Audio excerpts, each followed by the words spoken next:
पद बंदगी मात पिता शिरनाम कथा कहूँ सचदेव की माँ शारद को ध्यान।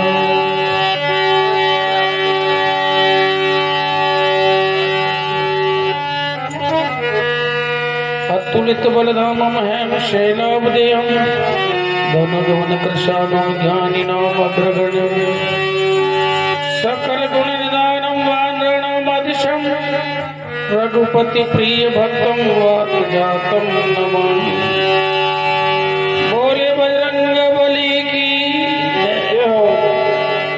भगवान हरि नाम जहाँ भी होता है, जहाँ कीर्तन होता है, भगवान की कथा होती है, हनुमान जी महाराज अदृश्य रूप से जरूर पधारते हैं और सबसे पहले उन्हीं का सुमरन है।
बोलिए गणपति महाराज की जय हो।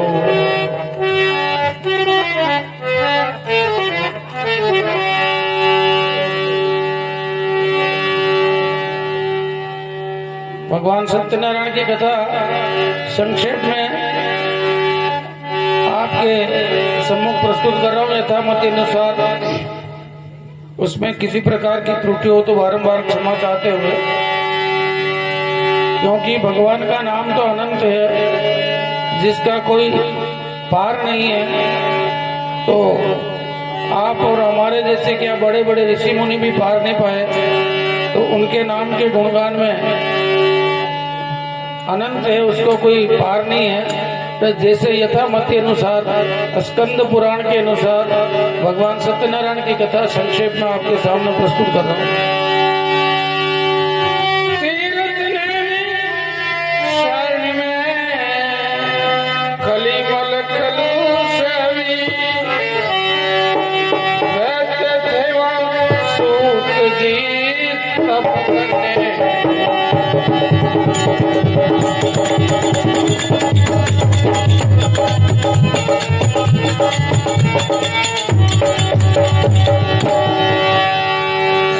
बोले सत्यनारायण भगवान की जय हो। इस भारत भूमि में उत्तर प्रदेश के अंदर सीतापुर जिला है, वहाँ एक पवित्र स्थान है, नेमिष अरण्य नाम का जंगल है। वहाँ सुतजी महाराज विराजमान होते, वहाँ उनका आसन रहता था हमेशा। 4 वेद 6 शास्त्र 18 पुराण के जानने वाले सुतजी महाराज नैमिषारण्य क्षेत्र में निवास करते थे। उसी जंगल में जाकर के एक बार 88,000 सौनकाधिक ऋषि सुतजी महाराज के पास जाकर के उनको सभी प्राणियों के कल्याण के लिए प्रश्न पूछते हैं कि संसार में किस प्रकार से मनुष्य का भला हो सके। तो आप सभी पुराणों के ज्ञाता हैं, हे ऋषिराज कृपा करके हमें इस प्रश्न को बताने का प्रयास करें। तो क्या कह रहे हैं? इस प्रकार सुने सुत सूत जी ने ऋषि मुनियों के वे हंस के लगे सूत जी इसी तरह के।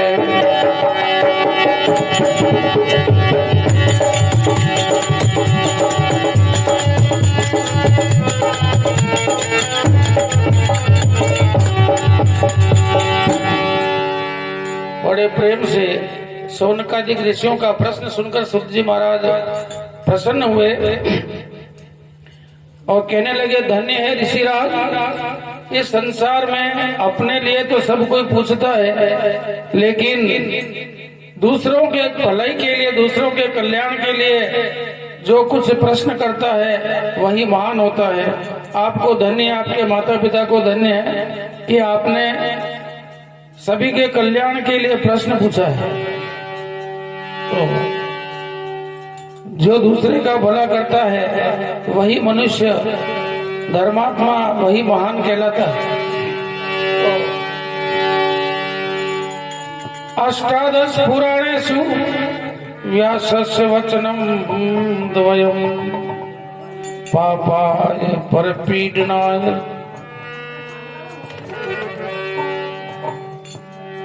परोपकार पुण्याय। 18 पुराण के अंदर जो सार निकाला जावे तो उसमें दो बात निकली है, दो ही बात मुख्य निकली है। अष्टादश पुराणेषु व्यासस्य वचनम द्वयम पापाय परपीडनम पुण्याय परोपकार।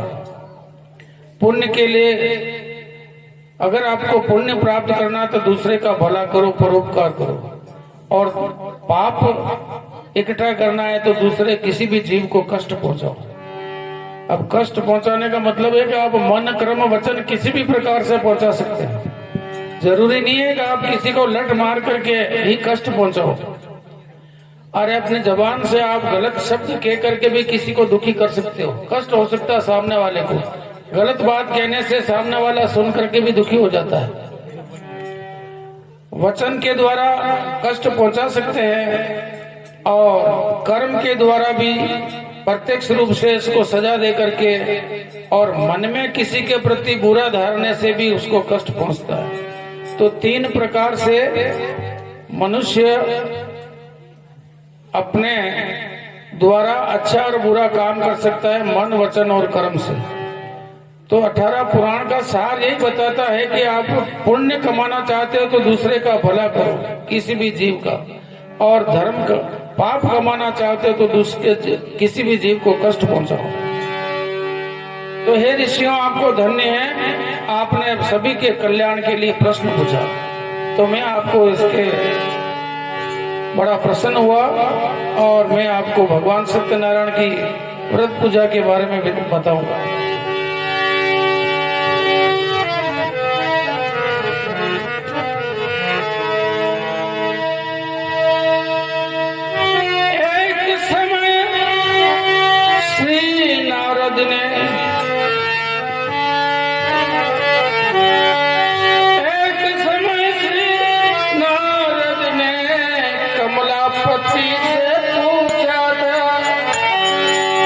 संवाद वही बतलाता हूँ, वो तुम सुनिए देख।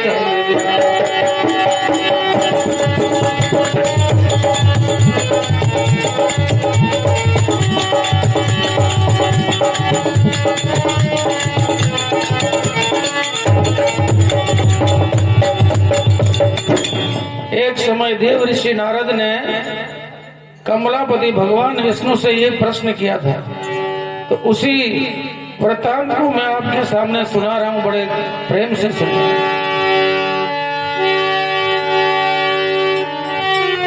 एक समय सुनो देवलोक से देव ऋषि निसराए थे, भ्रमण करते सब लोकों में श्री नारद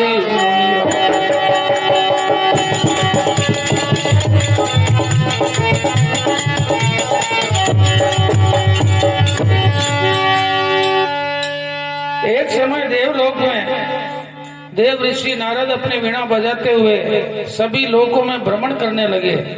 घूमते घूमते मृत्यु लोक में चलाए धरती के ऊपर पृथ्वी पे, तो देव ऋषि नारद ने देखा कि यहाँ सभी मनुष्य दुखी हैं। कोई धन के बिना दुखी है, कोई शरीर से दुखी है, तो कोई पुत्र के बिना दुखी है। किसी न किसी प्रकार से हर प्राणी दुखी है। धन दौलत तो बहुत है, लेकिन शरीर भगवान ने ऐसा दिया, ऐसा रोग उत्पन्न कर दिया शरीर में कि वो सारा धन किसी काम का नहीं है। काया में कोई रोग नहीं, सुख है, धन भी है, लेकिन संतान उत्पन्न नहीं हुई, पीछे कुल के वंश को चलाने वाला कोई नहीं है, तो वो भी भारी दुख है। यानी किसी न किसी प्रकार से हर आदमी दुखी है। इस दुख को देखकर देव ऋषि नारायण वीणा बजाते हुए, भगवान का गुणगान करते हुए वैकुंठ लोक में भगवान विष्णु के पास चले जाते हैं। जय हो।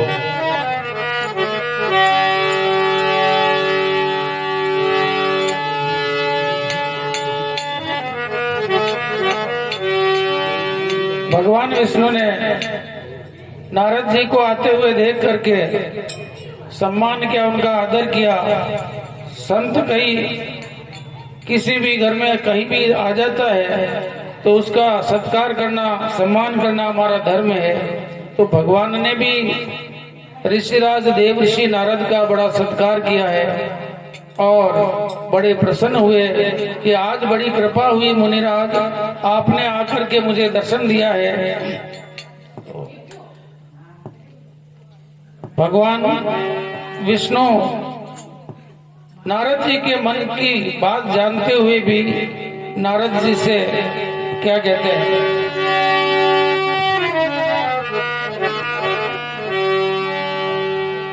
कि हे ऋषिराज, आप बिना काम से यहाँ वैकुंठ में नहीं पधारते हो।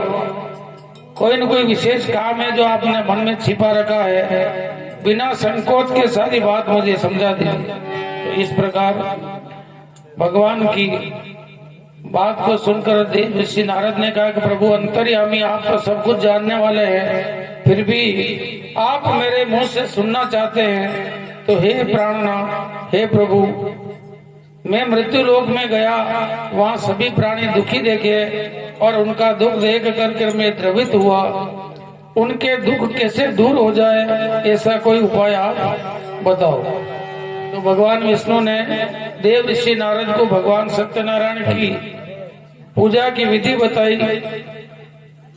वैसे तो व्रत किसी भी दिन किया जा सकता है, फिर भी अगर पूर्णिमा के दिन व्रत किया जाए तो उसका फल ज्यादा मिलता है।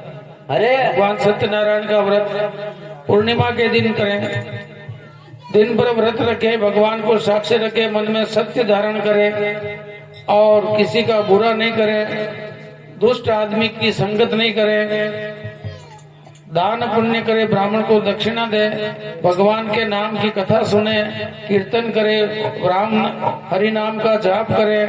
दिन भर इस प्रकार व्रत करने के बाद, भगवान की कथा सुनने के बाद प्रसाद लेकर के फिर शाम को भोजन प्राप्त करे एक समय।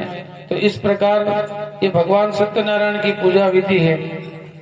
इस सारी कथा को भगवान विष्णु ने नारद जी को सुनाई। अरे व्रत करने का अभिप्राय ये नहीं है नारद कि एक समय भोजन का त्याग कर दे। भोजन छोड़ देना कोई बड़ी बात नहीं, और भोजन छोड़ देने से व्रत नहीं हो जाता। भगवान का व्रत का मतलब है कि उस दिन किसी भी प्रकार से मन, वचन और कर्म से अपने द्वारा कोई पाप नहीं होना चाहिए। सत्यनारायण भगवान नाम ही सत्य है, तो सत्य का आचरण करे, झूठ नहीं बोले।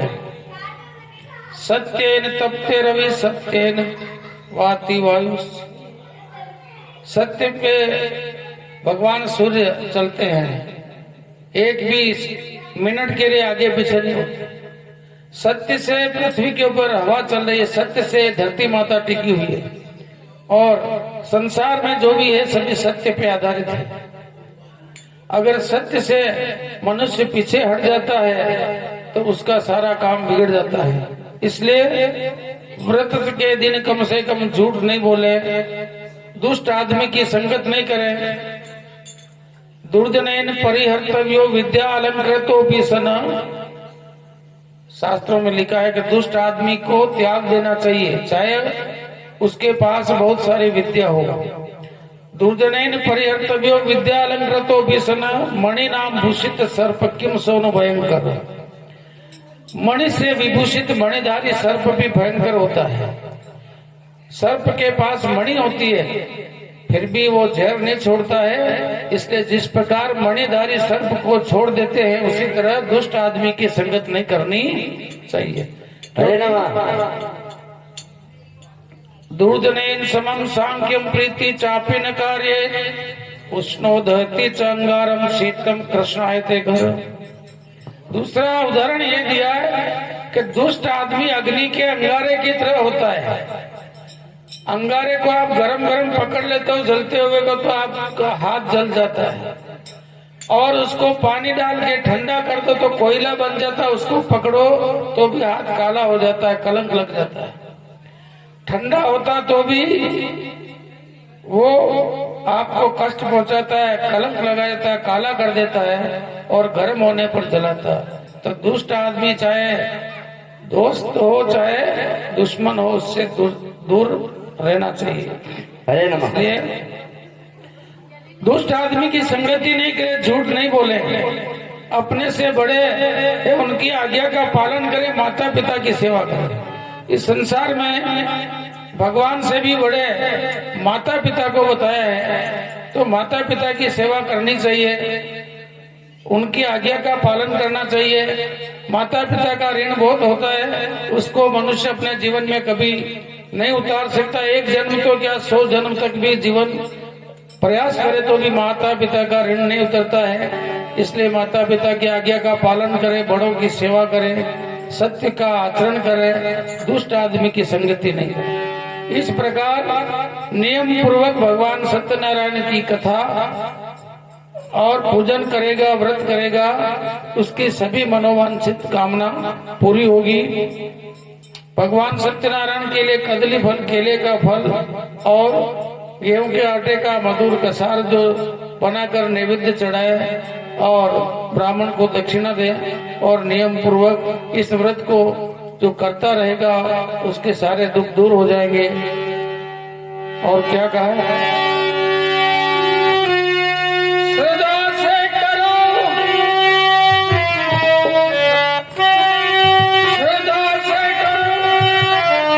पूजा प्रथम सबकी कथा व्यास मुख से सुनो तुम मन में रखे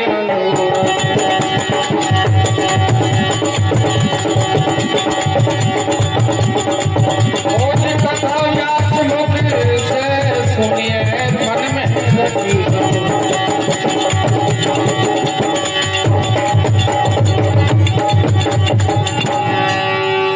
भोले सत्यनारायण भगवान की जय हो। जो भी काम करो आप श्रद्धा पूर्वक करो, दिखाने के लिए, दुनिया को बताने के लिए मत करो कि मैं व्रत कर रहा हूँ, मैं पूजा कर रहा हूँ। श्रद्धा पूर्वक मन में श्रद्धा रख करके बड़े प्रेम के साथ में पूजा करनी चाहिए, और ब्राह्मण के मुख से भी भगवान की कथा सुननी चाहिए और बंधु बांधव को भी सुनानी चाहिए। इस प्रकार नियम पूर्वक भगवान का पूजन करेगा, उसका निश्चित ही कल्याण होगा। बोले सत्यनारायण भगवान की जय। इति श्री स्कंद पुराणे रेवाखंडे सत्यनारायण कथायां प्रथमो अध्याय संपूर्ण। बोले सत्यनारायण भगवान की जय हो। भगवान सत्यनारायण की कथा का पहला अध्याय संपूर्ण हो गया है। एक बार भगवान के नाम का कीर्तन करेंगे। कथा संक्षेप में चल रही समय के अनुसार। पहले आपसे निवेदन किया है कि भजन के लिए भी बाहर से मेहमान पधारे हुए हैं, तो मैं कोशिश ये कर रहा हूँ भगवान की कथा जल्दी जय। श्री कृष्ण गोविंद हरे मुरारी, हे नारायण वासुदेव।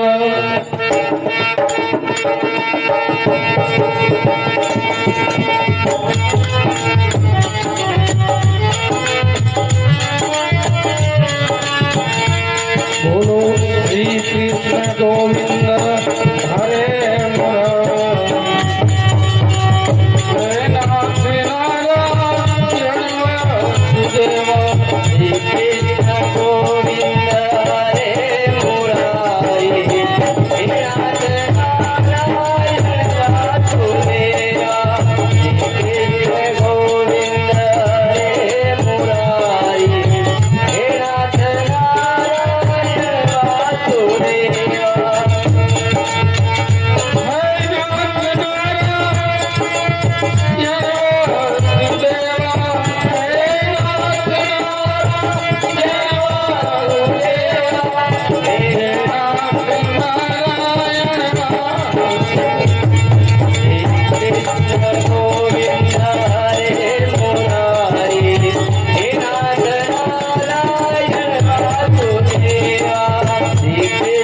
गोविंद हरे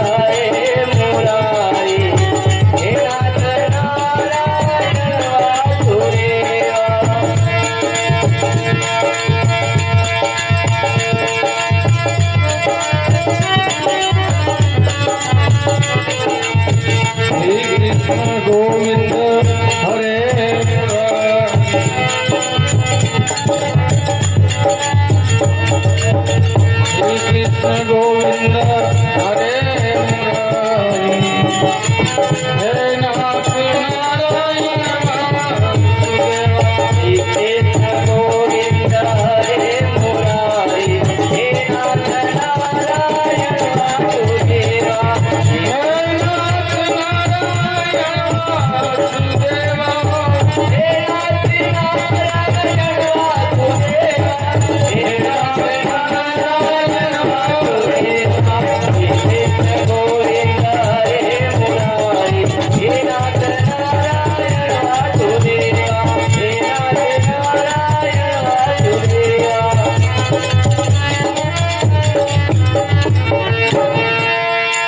बोले सत्यनारायण भगवान की जय हो। पहला अध्याय संपन्न हुआ है।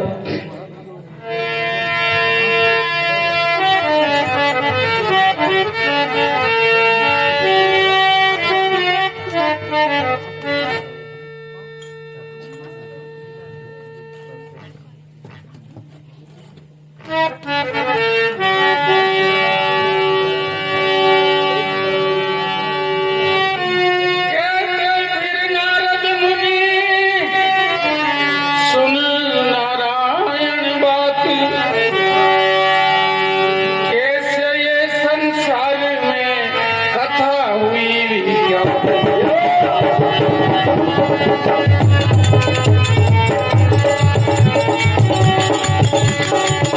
कैसे फिर संसार में कथा हुई।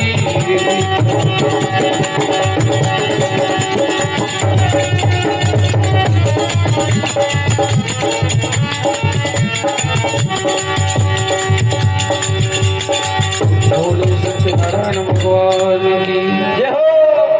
चार भुजानाथ की जय हो। लक्ष्मी नारायण भगवान की जय हो। प्रथम अध्याय में बताया कि भगवान विष्णु ने देव ऋषि नारद को सत्यनारायण भगवान की पूजा का सारा विधान बताया। उसके बाद में इस संसार में कथा कैसे विख्यात हुई और सबसे पहले भगवान सत्यनारायण का व्रत पूजन किसने किया, हरे नमः। उसी का वृतांत इस दूसरे अध्याय में सुनाया जाएगा आपको। तो आगे सुत जी महाराज 88,000 सोनकाधिक ऋषि को क्या कहने लगे। क्या कहते हैं। काशीपुर के मध्य में एक विप्र विद्वान था, अनाथ भिक्षार्थ वह निकला था जी अभिमान।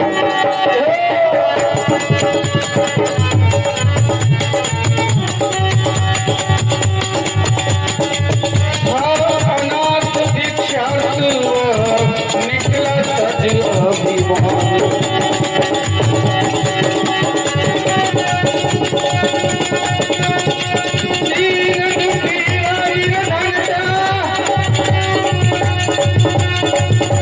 दीन दुखी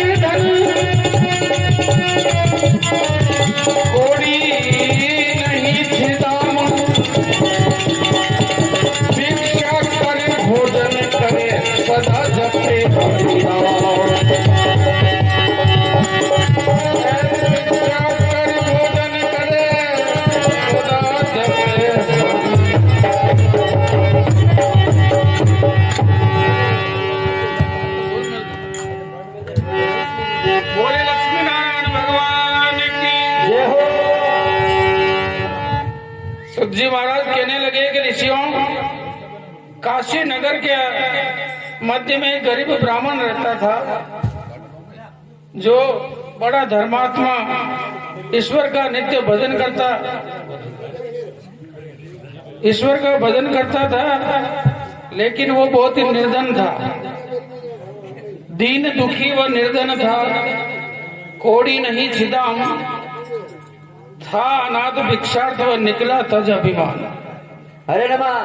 तो सदानंद नाम उसका, लेकिन कभी आनंद नहीं हुआ उसके घर में। एक गांव जावे, 2 गांव जावे, 4 गांव जावे तो भी उसको भिक्षा में वही भोजन मिले, वही प्रकार अनाज मिलता।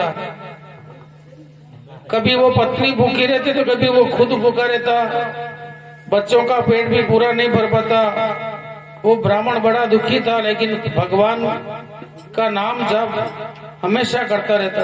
अरे एक दिन वो बड़ा दुखी होकर के भगवान से प्रार्थना करता है, हे परमात्मा, पूरी उम्र हो गई है, मैं आपका नाम जप रहा हूं और भरपेट भोजन भी नहीं मिला है, कोई बात नहीं, लेकिन अब बुढ़ा हो गया हूं, किस प्रकार मैं अपना जीविका चलाऊं, काम चलाऊं, अब तो चला भी नहीं जाता है, जीवन में कभी सुख नहीं मिला है, पूरी उम्र हो गई है, हे परमात्मा अब तो मेरी आवाज सुनो, मेरे पर भी कुछ दया करो।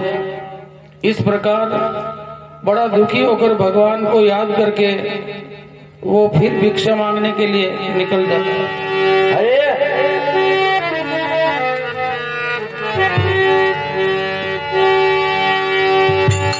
व्रज ब्राह्मण का रूप धरी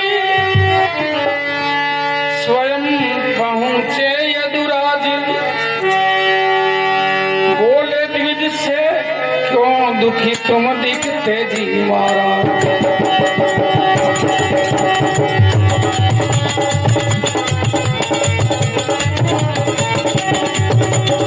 हरि बोले द्विज से क्यों दुखी तुम दिखते हो।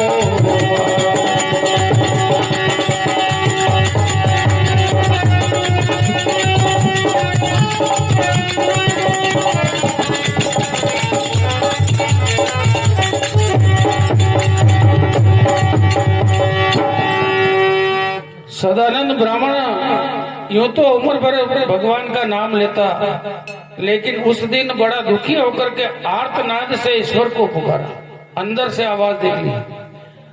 आर्तनाद किसको कहते हैं?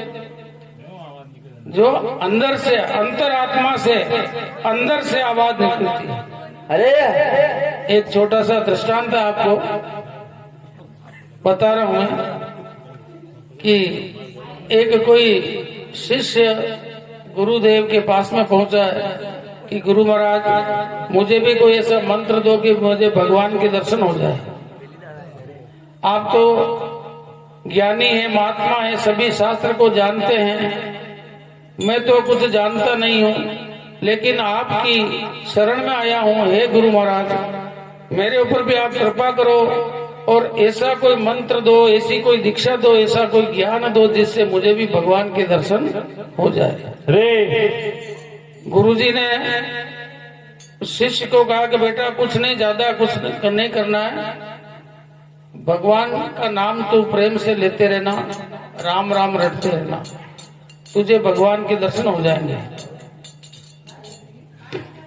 क्योंकि कहा गया कि राम से बड़ा राम का नाम, भगवान के नाम के बहुत नाम का महत्व होता है। ईश्वर के नाम से पत्थर पानी में तिल जाते हैं, तो उस परमात्मा का नाम लेते रहना, तुझे भगवान के दर्शन हो जाएंगे। जय हो। गुरु महाराज की बात सुनकर वो शिष्य, वो चेला, कई वर्ष हो गए, 10-12 साल हो गए, नाम लेता रहा, कभी दर्शन हो गए, 12 साल हो गए, भगवान के दर्शन हुए नहीं। उसने देखा कि गुरुदेव की बात झूठी नहीं हो सकती, ने बात किया है, मैं राम राम नाम ले रहा हूँ, इतने दिन हो गए, पर भगवान के दर्शन कभी हुए नहीं भैया। सेलो पासो विचार करी मन में, न गुरुदेव रे पास में पहुंचो है, गुरुजी ने क्यों कि गुरुजी आपका मंत्र झूठा है, क्योंकि ये मंत्र मैं रोज जपता हूँ, रोज ईश्वर का नाम लेता हूँ, राम राम बोलता हूँ, लेकिन मुझे भगवान के दर्शन अभी तक नहीं हुए। गुरुजी ने कहा कि बेटा कोई बात नहीं, एक लकड़ी लेके आ मेरे पास, मैं दूसरा मंत्र देता हूं तेरे को। अरे चले देखियो कि और कई विधि है, देखा भगवान ने लकड़ी मंगे પછી કે હવે આરી લીને આવ લકડી કાટવાની કરવત આરી મંગાઈને કેવું મને લકડી રે ઉપર 8 ઇંચ ઉપર રાખણી 1 મેટર લગભગ અને આરીને ચલાવ લકડી કાટની વેરની લાગણી। गुरु महाराज तो आदेश देंगे वही क्यों योग्य बात हुई वाली है। लकड़ी तो 8 इंच नीचे और ऊपर आरी चलावनी है, ये लकड़ी कटेगा किस तरह। एक बार तो मन में आयो कि मैं मना कर दूं, पर मैंने देखियो गुरु जी कीरा है तो इसी के हमारी शक्तियों के प्रभाव है तो लकड़ी कटी दे। मैंने घंटा 2 घंटा मैंने करवत ने ऊपर ऊपर फेरी, करवत चलाता रहा था, उन्हें घंटा 2 घंटा विज्ञान लकड़ी तो बूढ़ ही नहीं करी हो। तो उन्हें चेले क्यों कि गुरु जी ये कही है, आप कैसा मंत्र दे रहे हो, कैसी बात बता रहे हो, मेरे को 2 घंटे हो गए, लकड़ी तो नीचे है ना, आप ऊपर करवत चलवा रहे हो, तो ये लकड़ी कैसे कटेगी। गुरु जी ने कहा कि बेटा जब तक लकड़ी के ऊपर करवारी नहीं चलेगी तो लकड़ी नहीं कटेगी। ऐसे तेने जो 12 साल तक नाम लिया नहीं, वो जो अंदर हृदय है, अंदर अंतर जो मन है, उससे मुंह 8 इंच का अंतर है। आप मुंडा जीबान बोले तो राम राम, पर मन में थारे राम नाम नहीं हो, अने वास्ते तने भगवान का दर्शन नहीं व्या। लकड़ी काटवा वास्ते आरी बनी ऊपर लगावनी पड़े, तो पछे वंडो भूरो पड़े ने वंडी लकड़ी री चिराई वे। तो जने प्रकार 8 इंच ऊपर करवत चलाऊं, लकड़ी नहीं कटे, तो मुंडा में केवल मुंडा राम नाम बोल भगवान नहीं मिले। जटा तक मन में मेल नहीं मिटे, मन शुद्ध नहीं वे, वटा तक भगवान नहीं मिले। अने वाते अंतर आत्मा आर्तनाद करीने भगवान नो नाम पुकारो तो भगवान जरूर उन्हें आवाज ने हेलो होने।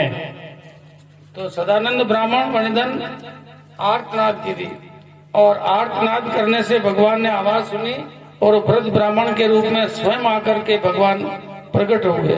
अरे और प्रकट होने के बाद क्या करे, ब्राह्मण तुम दुखी क्यों दिखाई दे रहे हो।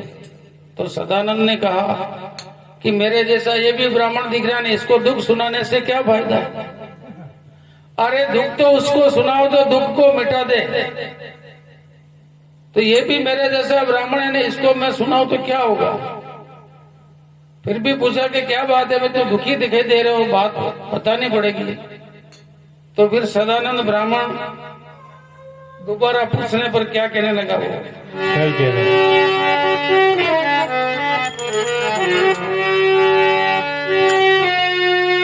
सदानंद नाम है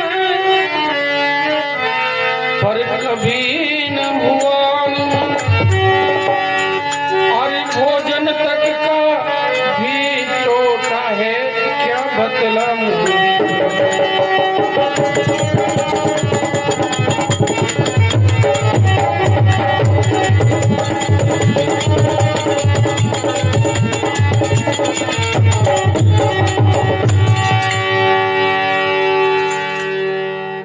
सदानंद नाम है मेरा, लेकिन कभी आनंद नहीं हुआ महाराज।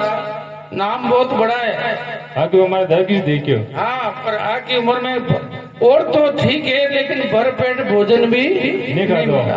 तो हे परमात्मा, इसलिए मैं दुखी हूँ ब्राह्मण देवता, और आपके पास कोई ऐसा उपाय हो तो बता दीजिए जिससे मेरा दुख दूर हो जाए। तो बुढ़े ब्राह्मण के रूप में भगवान स्वयं नारायण उसके सामने खड़े थे। सदानंद को सत्यनारायण भगवान के व्रत की पूजा विधि बताई।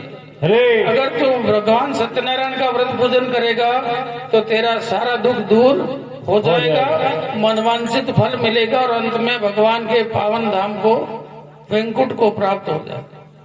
तो इस प्रकार बुढ़े ब्राह्मण के रूप में सारी भगवान की पूजा विधि बताने के बाद वो ब्राह्मण देवता वहां से अंतर ध्यान हो जाते हैं।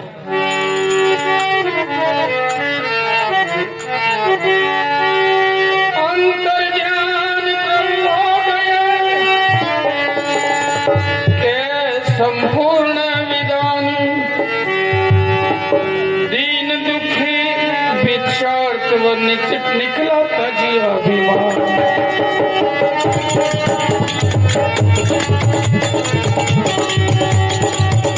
हर दीन दुखी भिक्षार्थ वो निकला तजी अभिमान।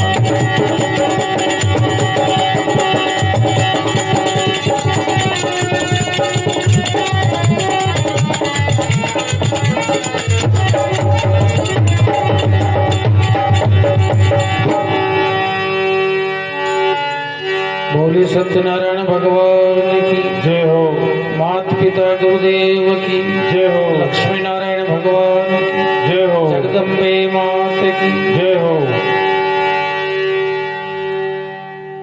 सदानंद ने जब ब्राह्मण अंतर ध्यान हो गया तो उसने विचार किया कि ये कोई न कोई देवता थे, भगवान ही थे, मेरे से गलती होगी, उनके चरण पकड़ लेता तो मेरा दुख दूर हो जाता।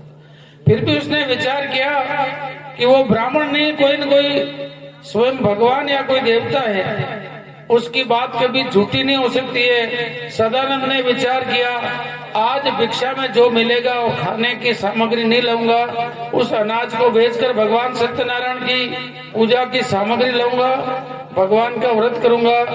ऐसा निश्चय करके सदानंद जी महाराज भिक्षा लेने के लिए जाते तो भगवान की कृपा ऐसी हुई, उनको बहुत सारा धन दौलत मिल गया। अरे खूब भिक्षा मिली, जीवन में कभी नहीं मिली इतनी। भगवान का पूजन किया नहीं, उसके पहले मन में निश्चय कर लिया, तभी भगवान ने उसकी आवाज सुन ली और वह घर आकर के भगवान सत्यनारायण का व्रत पूजन किया। सभी अपने मित्र बांधवों को बुलाया, कथा सुनी, प्रसाद वितरण किया। इस प्रकार हर पूर्णिमा को सदानंद जी महाराज व्रत पूजन करने लगे और उनका दुख धीरे धीरे दूर होने लग गया था। अरे आगे की सुनियो कथा, रहा नव दिवज दिन, एक समय बैठा हुआ था पूजा में लीन।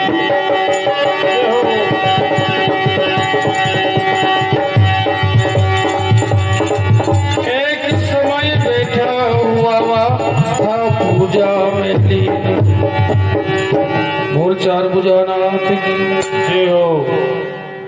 सब्जी महाराज कह रहे हैं कि ऋषियों, वो ब्राह्मण गरीब नहीं रहा, धनवान हो गया, उसकी झोपड़ी की जगह महल बन गए, सारा दुख दूर हो गया और बड़ा नगर सेठ की तरह आराम से रहने लगा, लेकिन भगवान का पूजन करता रहा। तो एक समय वो पूजा में बैठा हुआ था, तभी एक लकड़ी बेचने वाला लकड़हारा आता है और आकर के ब्राह्मण से पानी मांगता है। उसको प्यास लगी कि उसने देखा कि इस नगर में बड़े बड़े सेठ है, गरीब को पानी कौन पिलाएगा। तो उसने देखा सदानंद जी महाराज ही अपने को जल पिला सकते हैं, तो वो सदानंद जी महाराज की झोंपड़ी को खोजने लगा, लेकिन झोंपड़ी मिली नहीं, वो उस जगह तो महल बन गया। भील रहे लड़के देखोगे, कई बात नहीं, देखा एक बार हिम्मत करी ना, नहीं महल में जावा, हवेली में जावा, पानी मांगा पाई देगा तो ठीक, नहीं पावे तो अपने पाछा रास्ते पर जाऊंगा। बड़ी हिम्मत करी, वो लकड़ी बेचवा वालो भील लड़को सदानंद जी महाराज महल में जा तो आगे कही देखिए महाराज पूजा पाठ में लीना, भगवान की पूजन कर रहा। वो भी चुपचाप बैठी के पानी भी नहीं मांगे, कि पूजा में पानी मांगूंगा तो हमारे पूजन में विघ्न बेगा, भगवान को काम अधूरो रह जाएगा। पूजा पूरी भी, भगवान सत्यनारायण जी सारी कथा सुनी और उस लकड़हारे ने कहा कि महाराज आप तो बहुत गरीब थे, धनवान कैसे बन गए, महल कैसे बन गया। तो सदानंद जी महाराज ने सारी कहानी उस लकड़हारे को सुनाई। अरे तो उसने कहा कि महाराज आज लकड़ी बेचने से जो धन मिलेगा, मैं भी उसी से भगवान सत्यनारायण की पूजा सामग्री ला करके उनका व्रत पूजन करूंगा, कथा करूंगा और लकड़हारा भी सदानंद जी महाराज की तरह दुखी था। उसको भी कभी भरपेट भोजन नहीं मिलता, लेकिन उसने कथा का निश्चय किया तो भगवान ने ऐसी कृपा की कि वो लकड़ी चंदन की बन गई और उसको कई गुना पैसा मिल गया। और लकड़हारे ने भी घर आकर के भगवान सत्यनारायण का पूजन किया और वो हमेशा हर पूर्णिमा को भगवान का पूजन करता रहा। धीरे धीरे उसका भी दुख दूर हो गया। बोले सत्यनारायण भगवान की जय हो। अब विचार आता है कि पूजा करने का अधिकार तो ब्राह्मण को है, क्षत्रिय को है, वैश्य को है।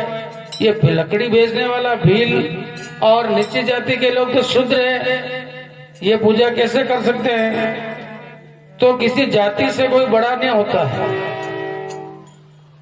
जो ईश्वर का अपने मन में सच्चा प्रेम रखता है, सच्चा भाव रखता है, उसी भाव के कारण भगवान सबकी इच्छा पूर्ण करते हैं। जय हो। भगवान किसी धन दौलत के भूखे नहीं है, भगवान किसी बड़े पद के, बड़ी जाति के भूखे नहीं कि मेरी पूजा ब्राह्मण करे या क्षत्रिय राजपूत करे या कोई वैश्य करे, सेठ, कोई भी कर सकता है। लेकिन भाव से जो पूजा करे तो उसकी जरूर सुनते हैं। तो लकड़हारा जाति से भील था, लेकिन उसकी भी भगवान ने सुनी, उसने बड़े भाव के द्वारा प्रेम से पूजा की, तो उसका दुख दूर हुआ।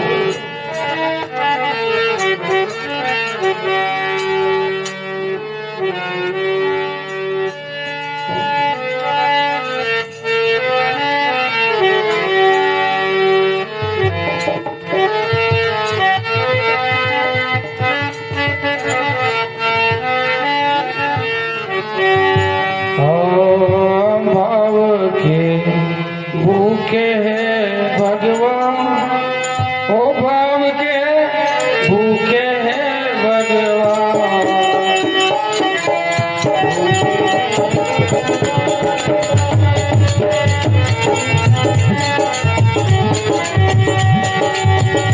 ओ भाव के भूखे है भगवान, ओ भाव के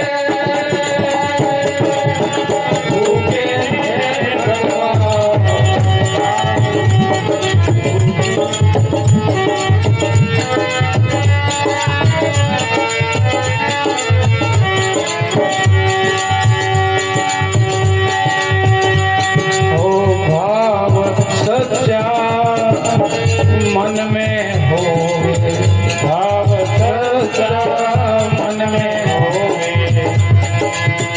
सब व्यर्थ विदान, सब व्यर्थ विदान। ओ भाव के भूखे हैं भगवान,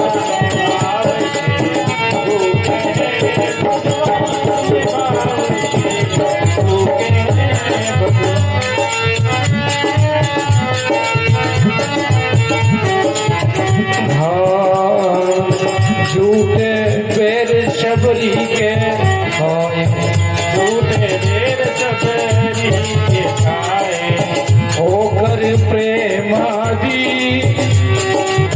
होकर प्रेमादी। झूठे पैर शबरी के होकर प्रेमादी, होकर प्रेमादी। भाव नहीं तो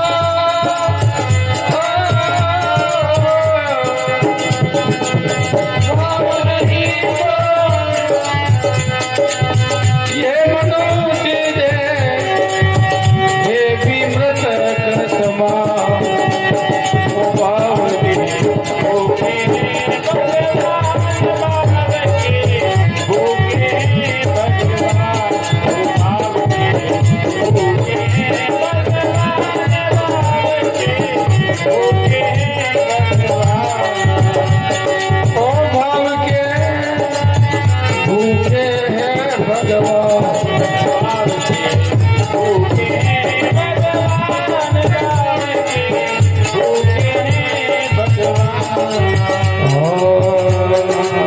दुर्योधन का मेवा तज लिया, दुर्योधन का मेवा तज साग विदुर करे खायो साग विदुर करे खायो दुर्योधन का मेवा कर दिया साग विदुर कर खायो साग विदुर कर खायो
बोले सत्यदेव भगवान की जय हो। लकड़ी बेचने वाला भील का लड़का, लेकिन मन में सच्चा भाव था तो भगवान तो भाव के भूखे। भाव के कारण भीलनी के झूठे बेर बड़े प्रेम से खाए थे। दुर्योधन का मेवा छोड़ दिया था और विदुर के घर केले के छिलके खाए। विदुरानी भाव में इतनी डूब गई कि घिरी घिरी तो फेंकती जा रही और छिलके मुंह में दे रही, लेकिन भगवान ने बड़े प्रेम से विदुर के घर में केले के छिलका पे भोग लगाया और दुर्योधन का अच्छा पकवान और मेवा छोड़ दिया। तो भगवान तो भाव के भूखे हैं, प्रेम के भूखे हैं, आपके किसी भी धन दौलत के भूखे नहीं। तो परमात्मा की सेवा भाव के द्वारा सच्चे मन से मन लगाकर बड़े प्रेम से कर दीजिए। तो बड़े प्रेम से भगवान सत्यनारायण की पूजा सदानंद जी महाराज और लकड़हारे लकड़ी बेचने वाले भील के लड़के ने की। उनका दुख दूर हुआ।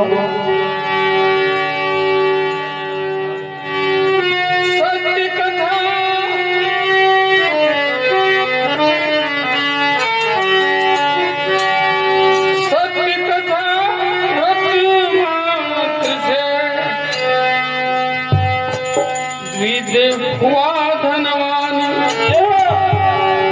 श्री सत्यदेव की जय बोलो। संपूर्ण दूसरा अध्याय।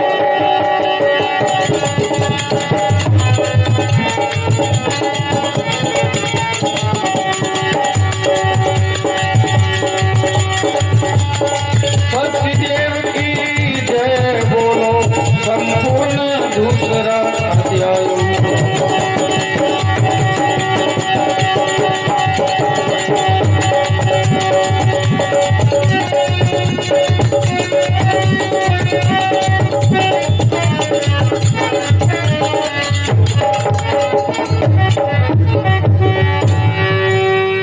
बोली लक्ष्मी नारायण भगवान की जय हो। भगवान सत्यनारायण की कथा से सदानंद महाराज और भील के लड़के का उद्धार हुआ। ये वृतांत सुखजी महाराज ने सोनकादिक ऋषियों को सुनाया और कहा कि इति श्री सत्यनारायण कथा का स्कंद पुराण के अंदर रेवा खंड में जो भगवान की कथा है उसका दूसरा अध्याय संपूर्ण हुआ। बोले सत्यनारायण भगवान की जय हो। गोविंद जय बोलो। गोपाल जय जय। गोविंद जय जय। गोपाल जय जय। राधा रमण हरि गोविंद।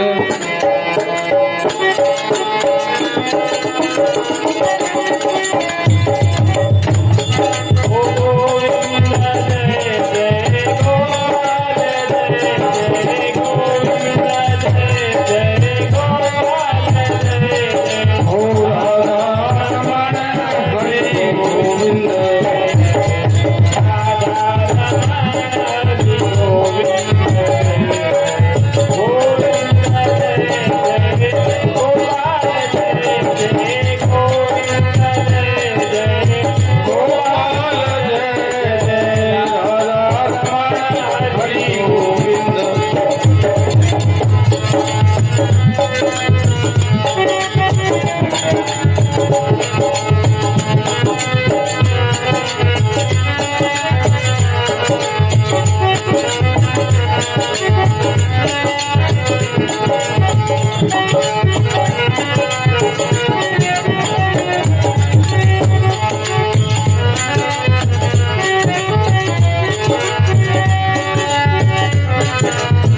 राम की जय जय लक्ष्मण की जय जय राम की जय जय लक्ष्मण की जय जय राम राम की जय जय लक्ष्मण की जय जय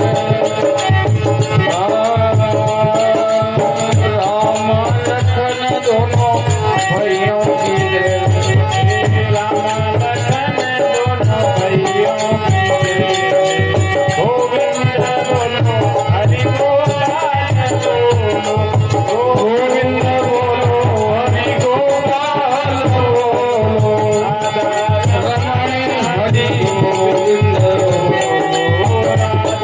रमण हरि गोविंद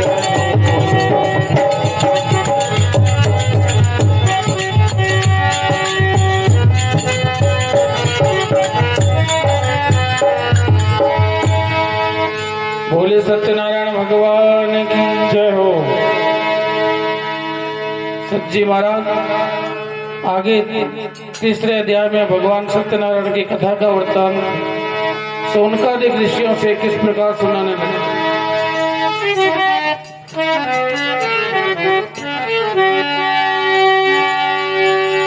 उनका मुख नाम नृपति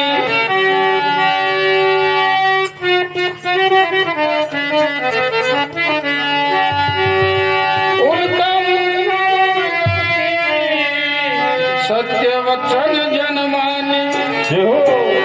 गौ ब्राह्मण का भक्त था और सुंदर परमावता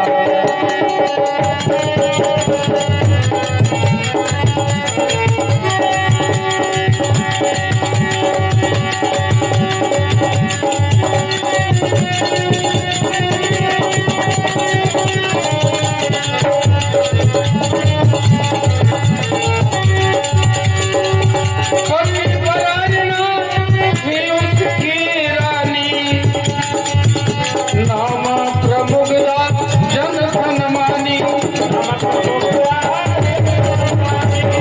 नाम प्रमुगदा जन सन्मानी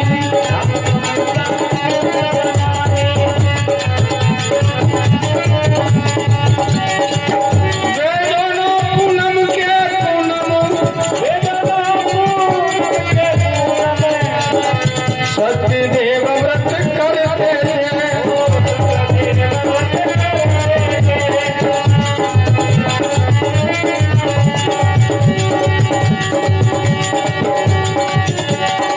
नदी भज शिरा थी नामी नदी भज शिरा थी नामी उसके तट पर पूजा दामी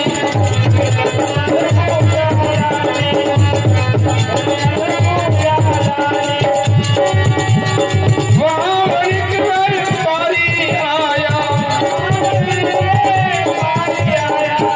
उसने नभ को शीश नवाया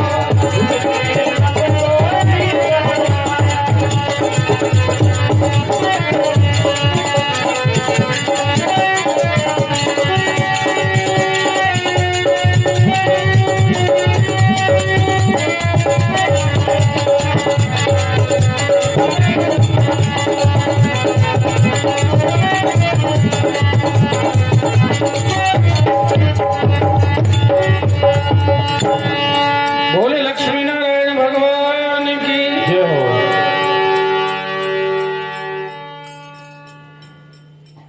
तीसरे अध्याय में राजा उल्कामुख की कथा का वर्णन सुखदेव महाराज कहने लगे।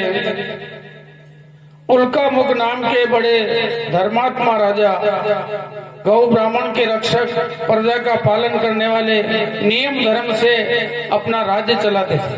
रे उनकी रानी जो पतिव्रता थी, पति की सेवा में लीन रहती थी, पति की आज्ञा का पालन करने वाली, वो भी राजा के साथ में जाकर के भद्रशिला नदी के किनारे भगवान सत्यनारायण का मंदिर बनाकर वह पूजा पाठ करते थे। हर पूनम के दिन राजा उल्कामुख और रानी प्रमुग्धा, रानी का नाम प्रमुग्धा था, तो उल्कामुख राजा और प्रमुग्धा रानी दोनों पूनम के पूनम हर पूनम को भद्रशिला नदी के किनारे भगवान सत्यनारायण का व्रत पूजन किया करते थे। जय हो। एक दिन साधु नाम का सेठ अपने नाम में धनमाल लेकर के व्यापार करने के लिए भद्रशिला नदी में होता हुआ आगे जा रहा था, तो उस समय उसने सेठ ने राजा उल्कामुख को और रानी प्रमुग्धा को साथ में पूजन करते हुए देखा।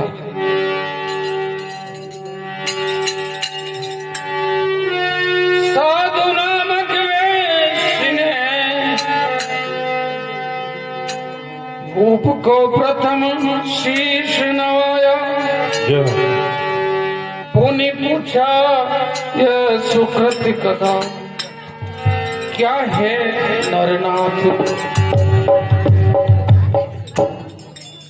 हे नरनाथ, आप तो राजा हैं, किसी प्रकार की कमी नहीं है, लेकिन आप अपना राज दरबार छोड़ करके जंगल में आकर नदी के किनारे आप अपने रानी सहित ये क्या पूजा कर रहे हो, किसके लिए पूजा कर रहे हो? तो उस सेठ को राजा उल्कामुख ने कहा कि हे सेठ, सब प्रकार का सुख है, धन दौलत राजपाट, किसी प्रकार का कोई कष्ट नहीं है, सभी प्रकार से मैं सुखी हूँ, लेकिन मेरे संतान नहीं है। इसलिए बताया गया कि जो भगवान सत्यनारायण की पूजा करता है उसका मनवांछित उसको फल मिल जाता है।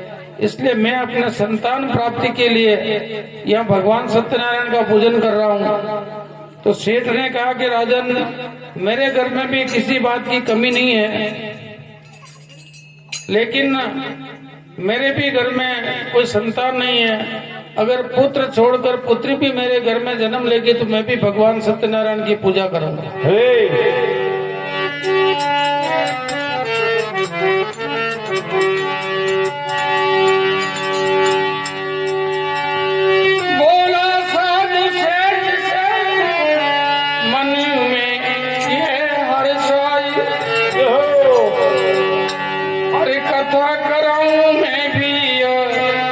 सुत दर्शन को भाई,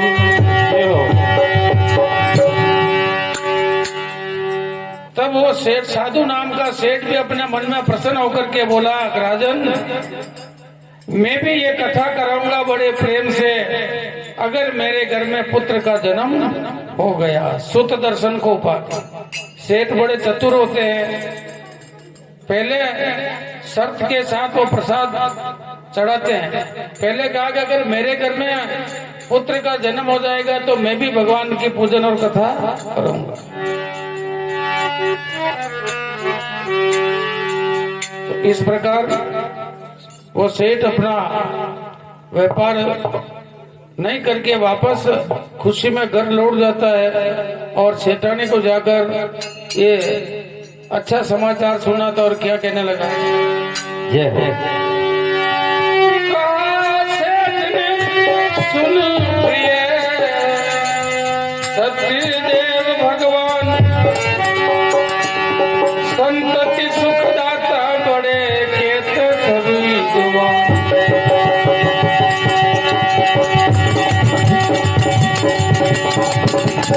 संतति सुखदाता बड़े खेत सभी दुआ।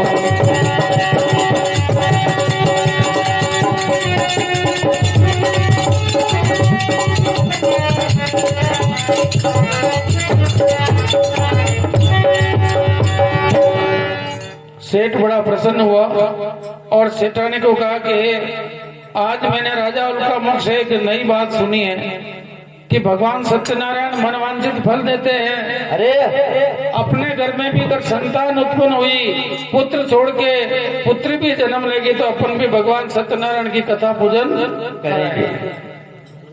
तो सेठानी तो पतिव्रता थी, सेठ जी की बात सुनकर प्रसन्न हुई कि जरूर करवाएंगे। अगर भगवान हमारी ये इच्छा पूरी कर देंगे तो हम भगवान सत्यनारायण का व्रत पूजन कराएंगे, कथा भी कराएंगे। अरे दोनों ने भगवान सत्यनारायण के सामने अपनी शर्त रखी और मन में ये प्रतिज्ञा कर ली कि हमारे घर में कोई संतान उत्पन्न होगी तो भगवान आपका पूजन कराएंगे। तो देखो 10 मास के अंदर कन्या साधु ने पाई,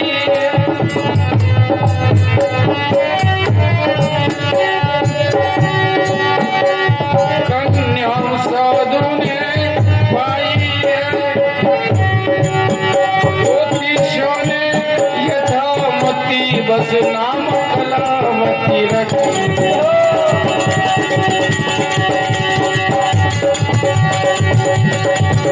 ज्योतिषों ने यथामति बस नाम कलावती रखी।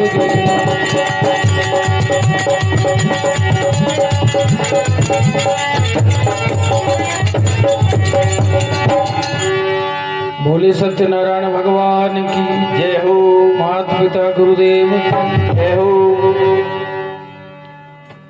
भगवान की ऐसी कृपा हुई कि 10 महीने के अंदर अंदर शेर जी के घर में एक सुंदर कन्या का जन्म हो गया। अरे सेठ बड़ा प्रसन्न हुआ, सेठानी भी प्रसन्न हुई। जन्मदिन की खुशी मनाई गई और सब प्रकार से ब्राह्मण को दान दिया, दान दक्षिणा भी दी। और उसके बाद में सेठानी ने सेठ जी को याद दिलाया कि अपनी शर्त पूरी करो कि भगवान ने अपनी मनोवांछित इच्छा पूरी कर दी तो भगवान सत्यनारायण का पूजन और कथा कराओ। अरे सेठ जी ने कहा, अरे पगली अभी बहुत खर्चा हो गया, तू क्या समझती है? जब इस लड़की का कभी ब्याह होगा नहीं तब उस कथा भी साथ में करवा देंगे, ब्याह में साथ में ही कथा हो जाएगी, अलग से खर्चा नहीं करना पड़ेगा। और भगवान की कथा तो भूलते हैं नहीं।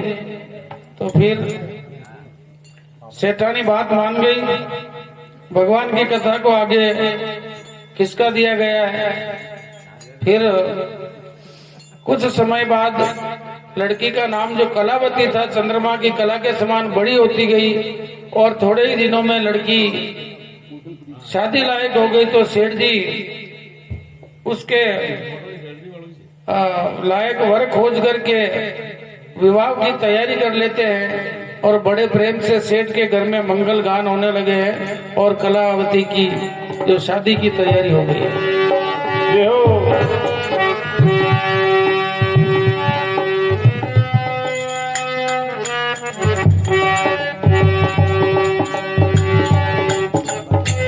चरण चरण जालर वाजी गजानंद कोठारी गति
सेठ जी ने घर में मंगल गीत वाला किया है और ब्याह की सारी तैयारी भी की है और बड़ा प्रेम हो।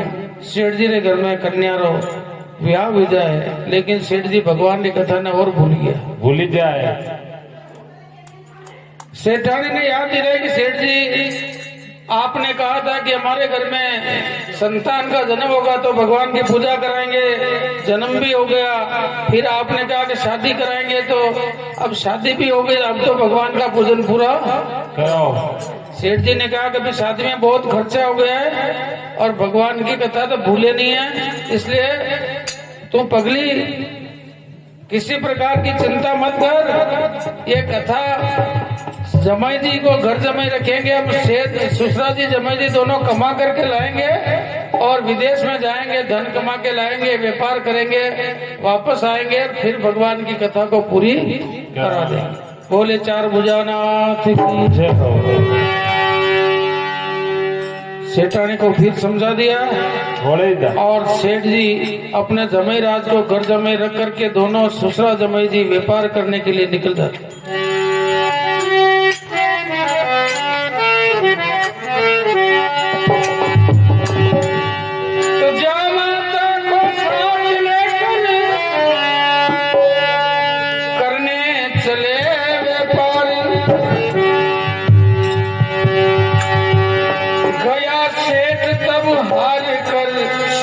नदी के पार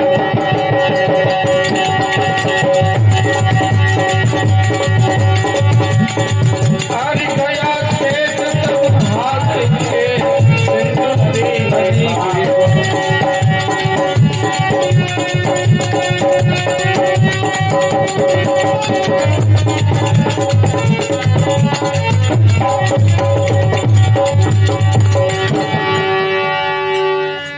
सेठ जमाई दोनों साथ मिलकर के व्यापार करने के लिए सिंधु नदी के पार चले गए। अब भगवान ने देखा कि इसके घर में लड़की का जन्म भी हो गया, बड़ी हो गई, शादी भी हो गई है, लेकिन अभी इसने मेरी पूजन और मेरी कथा को नहीं करा है।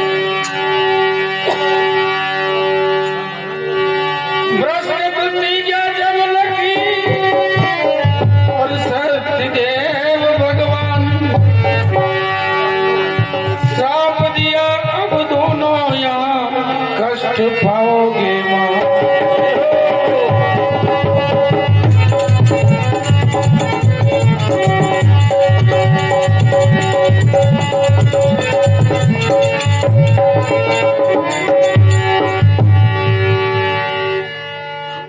अपनी प्रतिज्ञा भ्रष्ट हुई, भगवान नाराज हुए, परमात्मा ने प्रकोप किया, दोनों को श्राप दिया कि अभी तुम यहाँ भारी कष्ट पाओगे। तो राजा चंद्रकेतु की राजधानी में सेठ जमाई ने एक दिन व्यापार किया और व्यापार करने के बाद रात को विश्राम कर रहे थे। उसी रात में ईश्वर की क्या लीला होती है, भगवान जिसके ऊपर कोप कर देता है उसको बचाने वाला कोई नहीं होता है। अरे